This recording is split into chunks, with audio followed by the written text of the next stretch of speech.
outside of Jesus, death does not bring healing.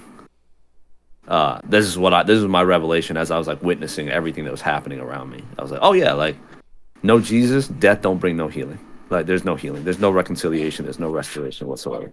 And so it was just chaos. Like I mean, I'm talking. Uh, you don't realize that the curse has been lifted from you, the generational curse that your family carries around, until you witness your family gather over something like a death. Right? And I was like, oh, like it's gone from me. Like I'm actually objectively watching this play out. I'm like, whoa, like it's still very much alive here.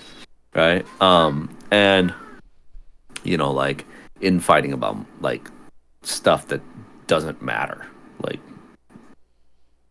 money and small offenses, right? And then get back, and so my wife is at home the whole time by herself with 3 kids, and the kids are sick. And right the week before that, the kids hadn't been sleeping all week because the peak of their sickness was. So we didn't sleep, and we haven't been sleeping. And then get back and go to So here's the first God moment. Yeah, the first God moment is I'm talking to my pops, and like the testimony goes back about 5 years. So this is the only time God's visited me in a dream. Like he was like the dream was basically me lost in a comic book store looking for my dad. And when I woke up, the Lord was very clear. He was like, your dad's gonna die. Start investing. And I was like, okay, cool. Got it. And so I started investing and started spending Tuesdays with him at movies every single week, getting dinner beforehand. Started investing more on the weekends. Kids came along, started to invest, going over there intentionally, bringing the kids, but not actually having them be anything but grandparents, not necessarily babysitters, so they could actually just be present with the children. And then just continually investing over the last 5 years. And I keep going back to this engagement with him because he was just stressed out. Like he was like, he's had a heart attack. He's feeling very mortal at this point. Like his mortality is very like, and then all these people are pressuring him to do something he doesn't want to do. So it's like stressing him out. And I was like, look, like you want it to be easy because this is a discernment thing. This is all these people are telling you to move one way because Houston has the best heart hospital in the country. Like it's like, if you have a heart issue, you want to be in Houston. And everybody's like, yeah, just stay. Like, we got you, blah, blah, blah, blah. He's like, I want to go home. Like, and I prayed. I was like, you want to just talk to God about it? And he's like, sure. What do you mean? Right.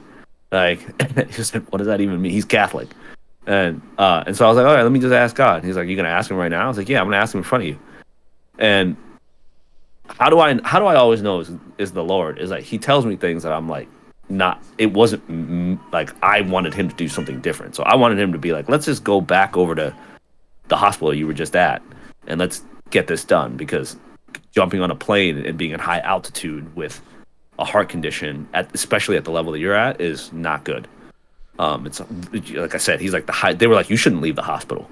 And so I was like, Lord, I prayed out loud. I was like, Lord, like, do you want him to stay or do you want him to go home back to Portland? And like, God was like, he can go back to Portland.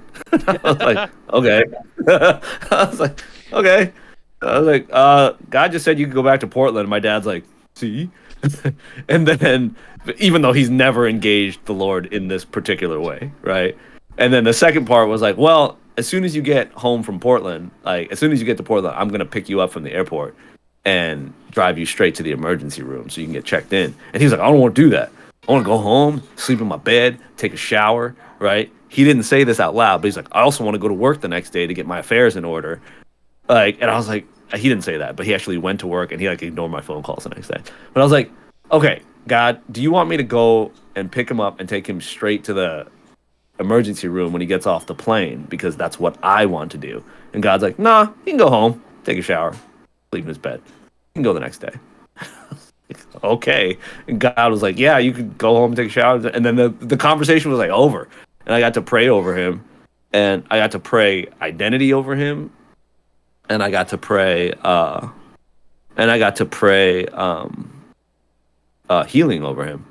And so it was just like this moment where I was like, okay, cool.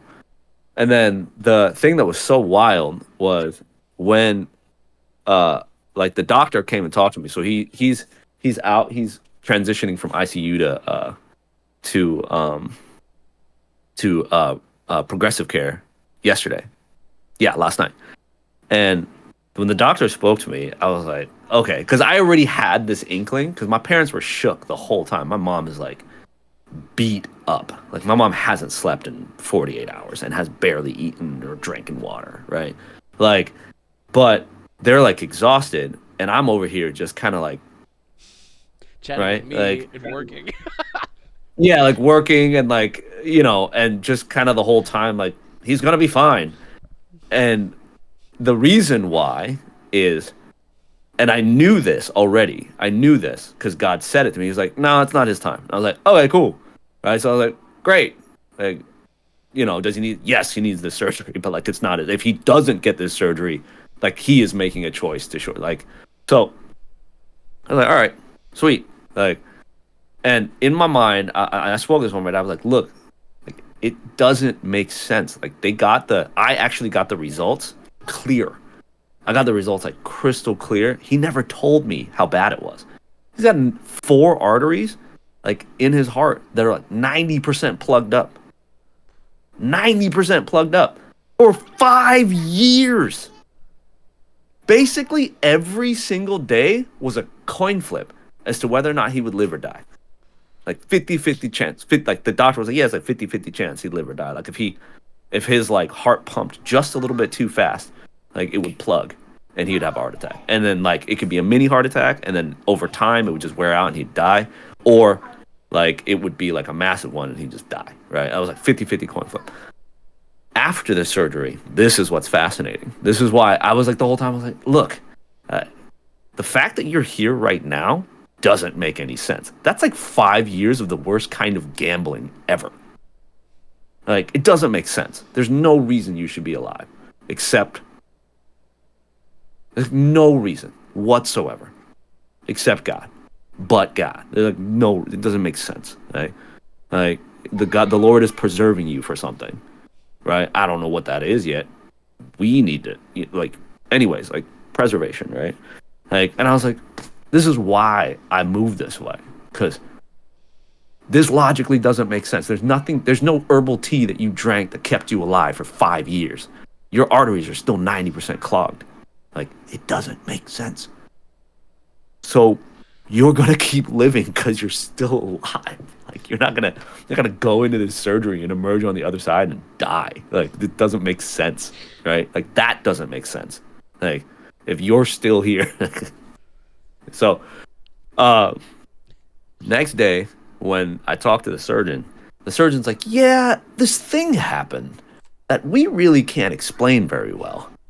And basically what happened was there's all like a like web of blood vessels when they opened him up, a web of blood vessels that do not serve the core function of pumping blood through his heart like those 4 arteries are supposed to do, like started to serve his heart. So there's like this web of blood vessels around his heart that have been like keeping his heart functioning. And it like the doctor looks at it and is like, yeah, like these things just started to help. And I was like, uh-huh. So yeah, so he had a web of blood vessels around his heart, aiding the function of his heart. His heart has barely any deterioration. There's a little bit, which is nuts. And I was like, okay, so yeah. So this has been long story short, this has been my week as I have been sitting here. And here's the thing. I have been mentally very tired, physically very tired. My whole household has been mentally and physically very tired. But we've been fine. Like, it's so yeah, that's the story. This is why I've been missing. I don't know why I told you guys the whole thing, but I'm I told you the whole thing. I think that okay, yeah, this is why. So here's the transition. I'm gonna pass it to Addison. So there's a death loop and a life loop. Yeah. I watched my family operate in a death loop, and they've been operating it for decades. Here's the death loop. It is a point of pain or suffering that then leads you to a state of nihilism. Like, what does it all mean? What's the point? I'm hurting. I want it to stop. And then you medicate. And then you medicate. And then the medication leads you further into a death loop. Because now the medication wears off. You're still suffering. What does it all mean? What's the point? You just keep it up. I was in a life loop.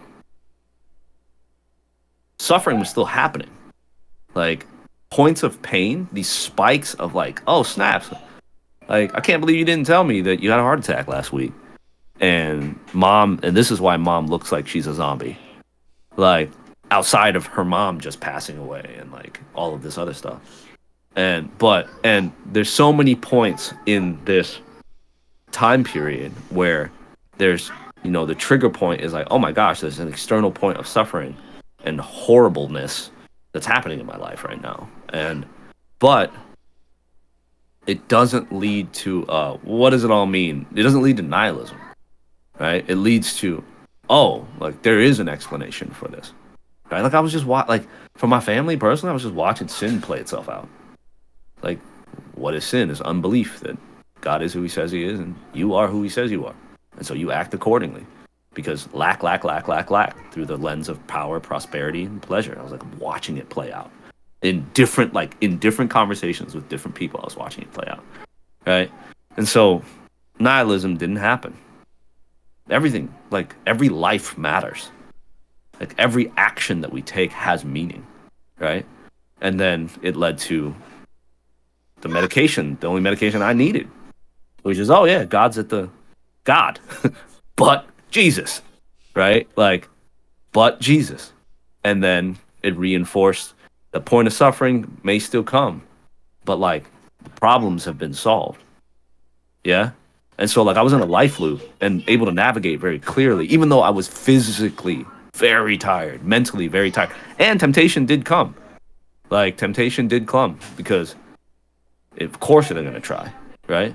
But yeah, like it's just parents be doing that too, Brittany. Like it's like I had to sit my dad down and be like, you cannot keep any of this information from us anymore because we're grown-ups and you actually need, like, this is what's so wild is that my parents, like my dad's struggle is through the lens of pleasure. He has been working for way too long, since he was 15. He's worked every single day of his life and he just wants to rest. He just wants rest and like relational integrity. Like he wants like to mess around and laugh and entertain people. Like I'll find the episode. He was on Portlandia. My dad is like an inherently funny person. He looks like a giant old baby. Like, and he looks like me, but like chubbier and looks like an old baby. Like, and that's all he wants, right? He struggles with this desire for pleasure. And my mom struggles with the desire for prosperity because my parents would have never met if not for the Vietnam War. Like, my mom was like bougie rich, like 5 servants her whole life. Like, that story's nuts in and of itself. And then my dad was very poor, started working when he was like 15. And so they would have never met, but she struggles with prosperity. And it's so crazy because like they have both, but they don't see it. Like they have everything, but because of the lies that they operate from, right? And what they don't see what they actually have. And so it's an operation or a function of their mind that doesn't allow for them to rest in the security, in the rest and have rest and security that has been purchased for them since 2,000 years ago on the cross and since the beginning of time. And so I find it really funny that it's like, like they don't realize, my parents didn't realize that they were They thought about their investment strategy is the thing that me and Addison have been discussing incessantly for the last 3 months, which is a relationship first investment strategy. Whereas like what is return on investment? It's like the fundamental thesis. The fundamental thesis is that an investor's sole purpose is to make a return, right? But in the world, the investment vehicles are all centered on things that are made up and exist in the world. But in the kingdom, God spells it out really clear that I give you one talent, you give me back two. He wants 100% return on his investment, and it's a relationship. It's a relational investment. And my parents did it. They did it for us. They poured into us. Me and my brothers are good. Like we are freaking fine, right? Like out of all of the chaos of everybody else not investing in their children in my parents' family, like we're the ones where they poured everything, but because they don't see it, they didn't see that that choice actually yielded the return that they deeply desired. Like they're still in this like kind of weird state of unrest, and so they feel uncomfortable being like, hey, I had a heart attack last week, because they don't want to burden us, because they don't feel, there's still like this weird thing where it's like maybe they're not ready yet to be adults. It's like, no, I have 3 children. We're grown, right? Like, so yeah. Anyways, the whole point is that a lot of stuff has been happening in both I and Addison's life, that if we were in a doom loop, this would have spiraled me into, I mean, I would have skateboarded off a cliff. Like, this is a lot over this last year of just progressive, successive problems that have emerged, that have been external coming in, right? External markers, external pressing coming in. I would have been like, ugh. But I'm not. Neither are any of us. I'm in a life loop. So, Addison, Yeah. pass. um. So yeah, I can actually speak to that same loop in the life loop, but what happened because temptation came along and I started going into patterns of my old self for a while. So I've had a lot of stuff go on this last year, starting especially at the beginning, strained relationship with family members and things around addiction and just like trying to make sure that family members are okay and them not receiving not correction, but just concern, well, right? Blow ups and stuff, but that's a while back. But more recently, it was, man, it's been 3 weeks. It feels like a year already. About 3 weeks ago, or 3 weeks ago, it was a Sunday. My wife and I were sleeping, and we heard a gurgling sound coming from the bassinet in our room that our 4-month-old daughter was in, right? And this kid makes scary sounds when she sleeps, like choking, gurgling, whatever. So like we're used to her giving us a fright, and it's just like, oh, it's literally nothing. She's just coughing or whatever because, but I heard a very firm direction from Spirit. No, you need to get up and look. Like, don't look on your phone on the baby cam. Actually, get up and look, right? And so I go over there and I look, and she's white in the face. She's got blue lips. She's convulsing. And there's like spittle coming out. So I'm like, oh, she's choking. She's choking on her own spit right now, right? And guiding me, I wasn't panicking, but I could hear Spirit being like, okay, you're going to do baby Heimlich, CPR. Here's the memories. Here's how you do it. Flip her over, put her head down, start hitting her back, right? Like, get this, if it's an air blockage, get it out. So I start doing that. My wife, scared, obviously, but she's also trying to stay calm. So she asked, like, should we call 911? I'm like, yeah, let's not hesitate, right? So call 911. I guess they can't really give specific medical advice over the phone, liability, something, I don't know. But luckily, Spirit's already told me exactly what to do, and it's what needed to happen, right? So ambulance shows up. We go out there. The substation's not too far from her house, which is good. And they look her over, and by the time they got here, within 5 minutes, it was done. The episode lasted like a minute, right? They look her over and they're like, she's perfectly healthy. There's no fluid in her lungs. She's not postolic, which is like the kind of spaced out, 1,000-yard stare that you have after like a seizure or something like that. Blood pressure, like oxygen levels, everything is perfectly fine, and she's acting totally normal. Like literally nothing happened, right? Mom and dad are scared, but she's just like happy and smiling at the paramedics, and they're like, oh, she's so cute, right? And like she's just living life, right? So we're like, well, a year and a half ago, something like this happened to our middle son, Ridley, and it was just a one-off event. Couldn't explain it. So like, okay, that was scary. But we've had family members that have had, when they had, even us, like me, when I was little, something like that happened. So I'm like, okay, it is what it is. It's just some weird, unexplained thing, right? Fair enough. So we go back about our day. Nothing's different. 7:50 that night, same thing. Happens again, right? This one's a little longer. This one's a little over a minute. So we're like, okay, what do we do? Like, call 911. Obviously, we were like, we're waiting. We're seeing if it's quick or whatever. And then after it goes over a minute, we're like, okay, call 911. Like, we need to do this. And so we're on the phone, and they're like, as we're talking on the phone, it subsides. And they're like, okay, my wife needs to take her into the emergency room because our boys are asleep. So I'll stay home with the boys, and she go in, right? They're there to midnight. They do CT scan. They do all the vitals, everything. Nothing. They can't find anything. No cause. We can't. Yeah, they just don't. They don't say a reason. Anyways, sorry. Kids are shoving things under the door. So they can't find any cause specifically, right? So after that, they come home, and it was just like, okay, I guess we're expected to sleep normally now. Like, I guess we just go to sleep. I don't know how this is gonna work, but first miracle of miracles. My wife and I are so solid. We pray about it, and we're like, okay, we're gonna sleep. I mean, we set up a little barrier and put her in this like changing table thing between us in the bed. Make sure that there's no blankets or pillows or whatever in her way, and we sleep. We actually sleep. Probably not amazingly, but we get some sleep. 3:30 a.m. Number 3. It happens again, right? And by this point we're starting to take videos for the paramedics just in case they need reference, right? And I've seen them multiple times, but same symptoms: eyes rolling back in head, convulsing, spitting up, but there's no throw up. There's nothing. It's like at this point, it's like this is not choking. Like we know that for sure, right? And then so worried, we leave her there, Heimlich, the whole thing. 7:50, same thing again, on number 4, right? At this point, the doctors can't tell us what's going on. We don't know what's going on. We know it's not choking.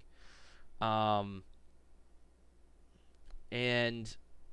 we're like, we need to get an expert. We need the pediatrician, right? So we're like, okay, their hospital nurse line to the pediatrician opens at 8. So we were, after number 3, we're like, okay, we're going to wait till 8. Well, of course, 7:50, it happens again. We call them. They pick up, thankfully. The doctor picks up before the nurses, whatever, early, right? My wife Cameron takes Georgie. I stay with the boys. That was the first time the boys had seen one. They hadn't seen an episode yet that morning, so that was concerning. And when they're there, basically, Spirit's like, hey, like, take the kids to your mom's house, because luckily we live in town here where both my parents and her parents are in town, except for her mom was out of town. Her dad was working full time because my wife's grandma has dementia and it's like taking care of a kid of your own, right? So he's tied up with that. And luckily, my parents travel constantly, right?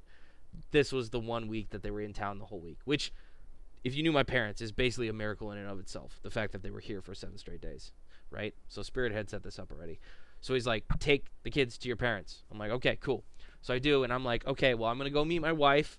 The pediatrician sent her to the hospital again, so this is like the 3rd trip to the ER in like a day, less than a day. And Spirit's like, don't underpack. Like, he's like, pack like 3 days of clothes. And I'm like, I'm not going to read into that too much because that's disconcerting, but okay. Like, okay. We just got back from a trip. All of our clothes are a mess. We have nothing that's really great to fit, but I start throwing things in bags, toiletry bags, whatever. The kids are already, thankfully, have their stuff packed. Mostly it's dirty clothes, but some clean stuff. Go to my parents. On the way to my parents' house, taking the kids, I get a call from my wife saying, hey, the doctors think this is seizures. We need to drop everything, get a bag packed, go back home, and then go to Omaha to the Children's Hospital, which is like an hour from here in Lincoln, in Nebraska here. We have one of the best children's hospitals in the country, and that's another blessing that is just an hour away from us. So we're like, okay, could be worse, but we're going to do it.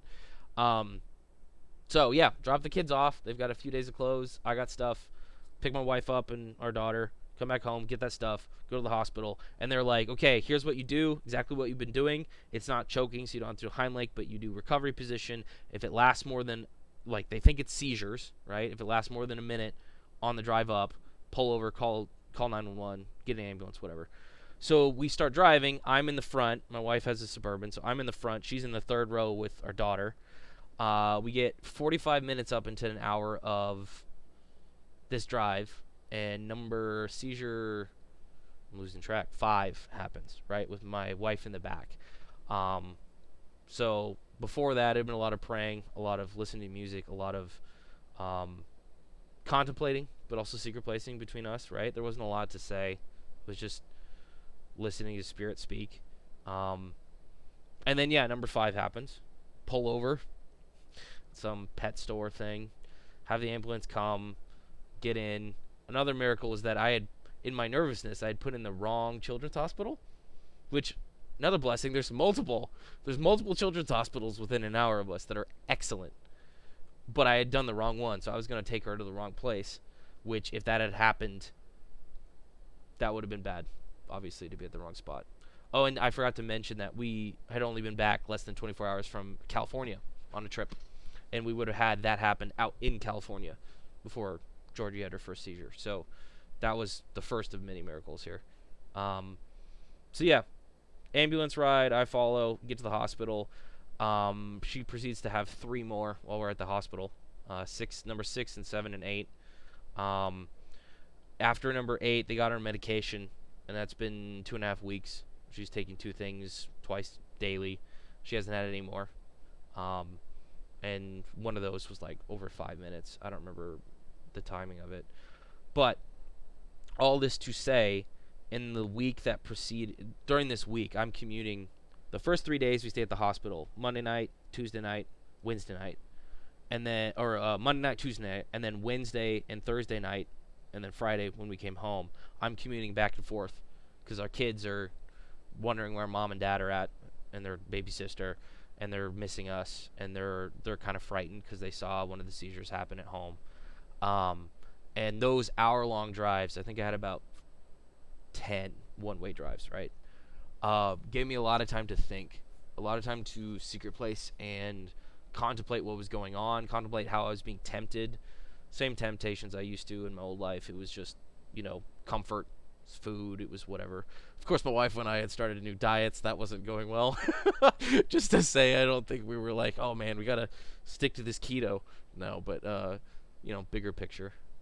But that type of things.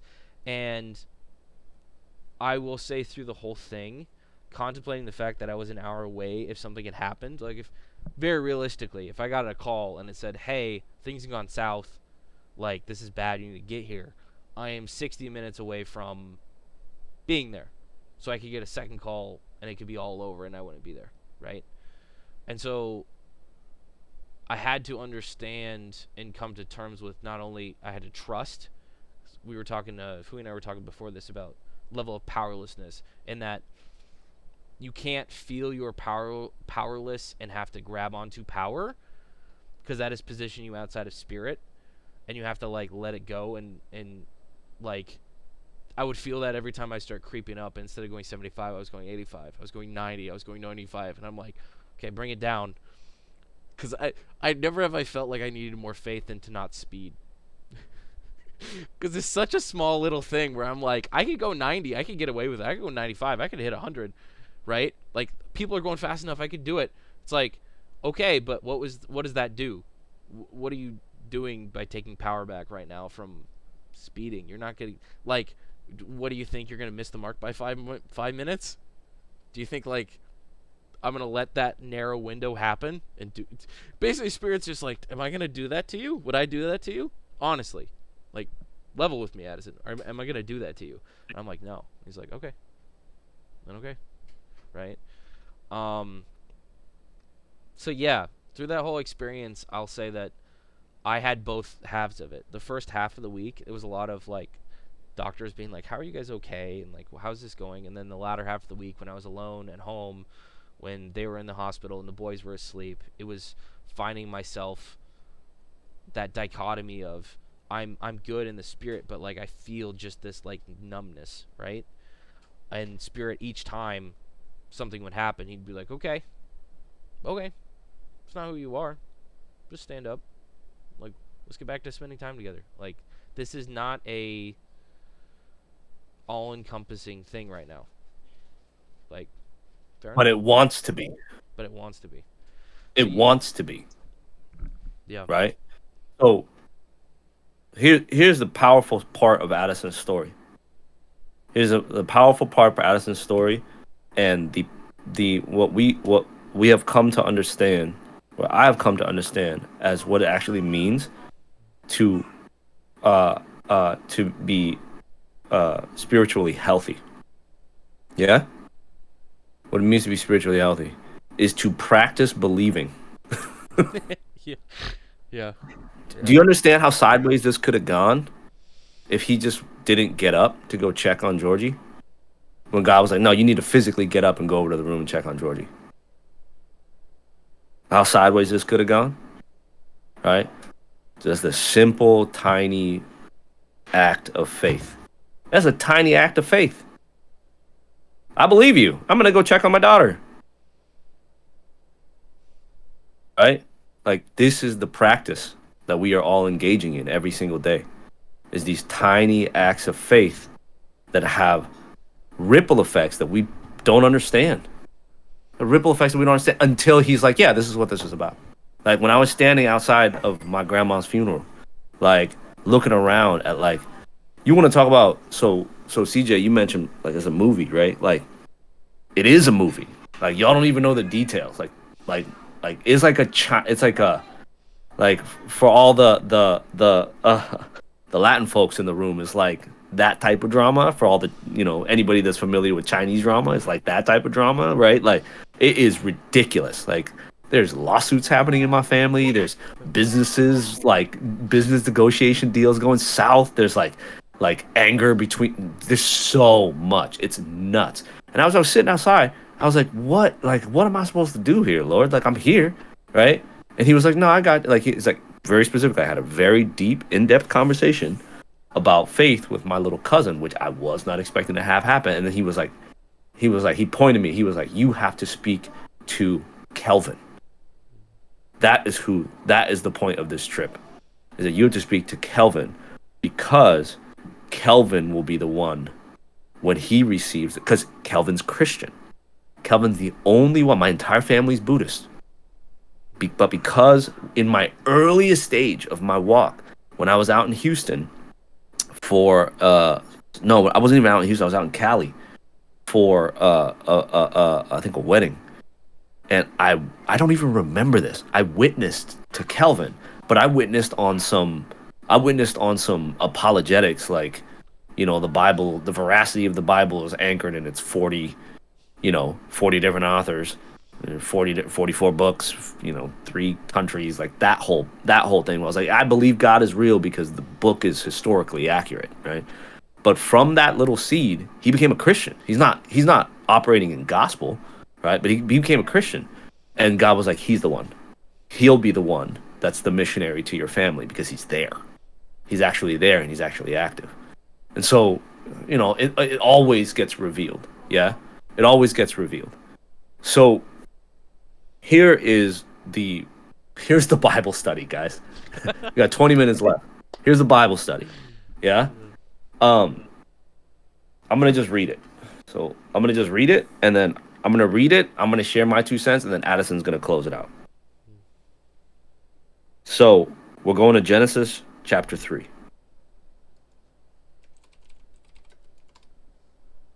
We're going to Genesis chapter 3, and the reason we're going to Genesis chapter 3 is that we need to be aware of the enemy's devices as we move through this kind of stuff, because boy, oh boy, is he going to try to press you through your circumstances.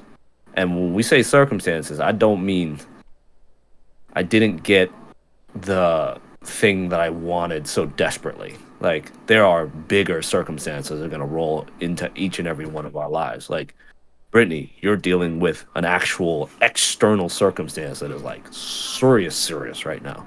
Yeah? So, check this out. And this is the power that we've been equipped with. So, the fall.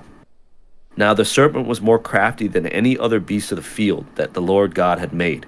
He said to the woman, did God actually say, you shall not eat of any tree in the garden? And the woman said to the serpent, we may eat of the fruit of the trees in the garden, but God said, you shall not eat of the fruit of the tree that is in the midst of the garden, neither shall you touch it, lest you die. But the serpent said to the woman, you will not surely die. For God knows that when you eat of it, your eyes will be open, and you will be like God, knowing good and evil. So when the woman saw that the tree was good for food, and that it was delight to the eyes, and the tree was to be desired to make wise, she took of its fruit and ate it. And she also gave some to her husband who was with her, and he ate. So, just to go from the base, this establishes. So this is tangential. I am intentionally digressing. This establishes the power of women in Scripture. Like, you want to talk about, anytime you have a conversation with anybody that's like, that's a patriarch. Nah, like, this literally establishes, the very beginning of the book establishes the power of women in Scripture. The snake didn't go after the dude, because he is the most cunning beast in the field. He didn't go after the dude. He went after the woman. Why? Because if you got the dude to fall, the woman might not. But if you got the woman to fall, the dude would. So, this fundamentally establishes that the book establishes the value of women in Scripture. Right? And it's objective. It's a story. It's not actually God being like, women are just as valuable as men. It's like, no. The snake went after the woman.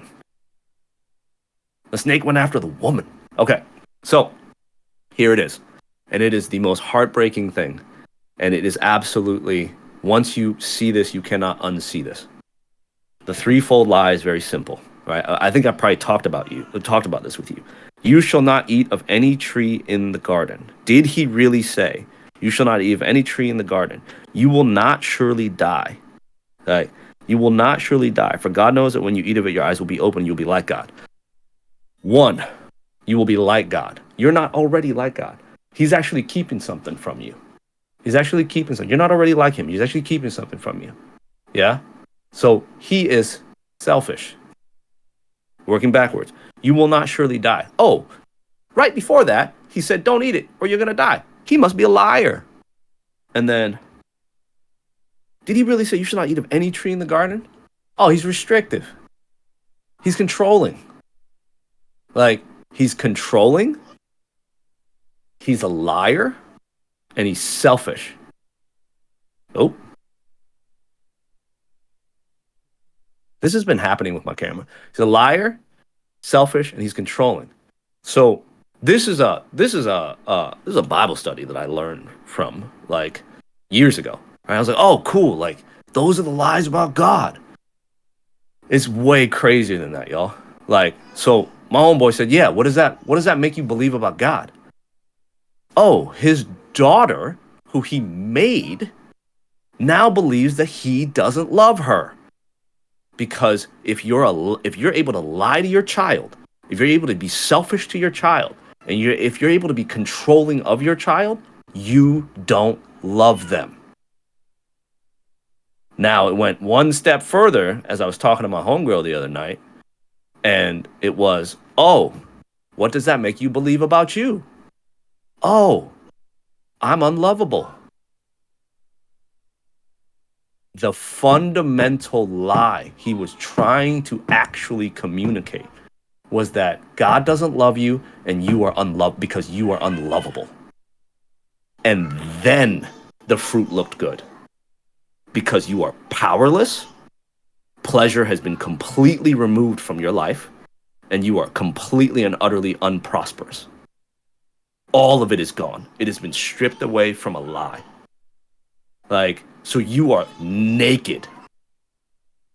Like, and so now everything looks so good because you just want that back. You want that to be restored. It's all gone.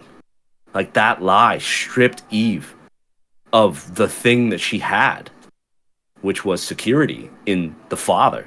Like, God is love. He loves me. I'm lovable. So simple, right? And then the twisting was just, oh yeah, God is a liar. You see how it gets unsimple? It's like, oh, God is a liar. He's selfish. He's controlling, and he doesn't love you, and because you're unlovable. Like, right? And then, boom, doom loop, death loop starts. Yeah. And so the point to that story is that in Christ resisted it. Yeah. And so now I'm gonna, because this is the lie I operated from before I hand this off to Addison. This is a lie I moved in. Right? It's like I'm not worthy. What is one layer further of being not worthy? It's like I'm unlovable unless I prove myself. I don't deserve love unless I can prove that I deserve it. Right? Like I'm unworthy. Like I have to earn my seat at the table. And so I got free from that, and then circumstances really have been coming at me. Yeah. But it can't shake it. It can't shake the foundation. So pass. Yeah. And to add to that, well, this will tie in, and Spirit's having pushed this direction, but so for me recently, how this is really manifested is, actually here. Come on up. Let's do this first. Come join us. I think, can people get on stage now just on their own? I think they can. I just had my hand up because I had an off-topic thing, Yeah. and I just wanted to let you know I wanted to speak. But Okay. if you want me to go, I'll go. No. Go ahead. Get your thought out. Yeah. No, I really need y'all to record the stories that y'all just gave today. And honestly, I need y'all to record these Bible studies because this is straight fire, dude. Like, I'm being so serious. Like, I was at work and now I'm on lunch break, and I'm over here giving God praise in the middle of work, forgetting I'm at work. Like this is just like hitting like everything I need. And so it would be wonderful to come back to this. But I really want to share y'all stories for the past like few weeks with like my wife and a couple of friends. But I can't do that since it's not recorded anywhere. And I'm not gonna like remember I may have everything. secretly recorded it when we started because I knew Hui and I would be doing most of the talking. I didn't get the first like 2 minutes of Hui talking, but I'm like, yeah, this is gonna be good. I'm gonna record it. So I got you. Yes, I love y'all.